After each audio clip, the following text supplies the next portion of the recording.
Cet amendement reprend ce que j'indiquais tout à l'heure. Il vise à étendre le PTZ dans les zones touristiques.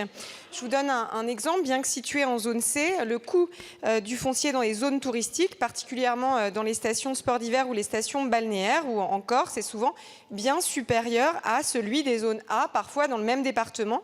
À titre d'exemple, sur la commune de Chambéry, en 2019, le prix moyen des terrains est de 105 € le mètre carré, alors qu'à Fontcouverte, la Toussuire en Maurienne, qui est un village de montagne et qui est une station de sport d'hiver en zone C, le prix moyen des terrains s'élève à 137 € le mètre carré.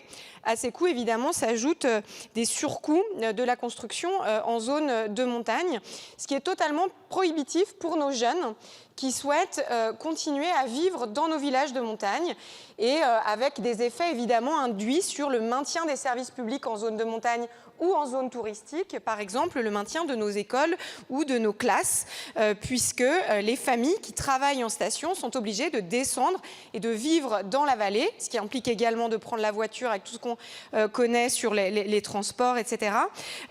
Alors que ces jeunes sont issus de nos communes de montagne et veulent y vivre, mais ils ne peuvent plus le faire. Donc ça rejoint le débat qu'on a eu hier soir sur la Corse, et nous avons aujourd'hui une vraie difficulté dans nos territoires touristiques à ne plus pouvoir loger nos jeunes. Et ça, il faut que nous puissions y répondre très rapidement. Moi, je ne comprends pas que nous ne permettions pas d'ouvrir le PTZ à nos jeunes qui souhaitent s'installer et acquérir un bien dans ces zones touristiques. Ils y vivent à l'année, ils font vivre ces territoires à l'année. Ce sont celles et ceux qui accueillent les touristes et qui font vivre l'attractivité touristique de notre pays. Et c'est absolument nécessaire que nous ayons des outils de logement, d'accès à la propriété pour ces jeunes dans des zones qui ne sont pas des zones tendues et qui pourtant ont des prix d'accès à la propriété extrêmement prohibitifs. Il est très important de s'atteler à cette question. Merci.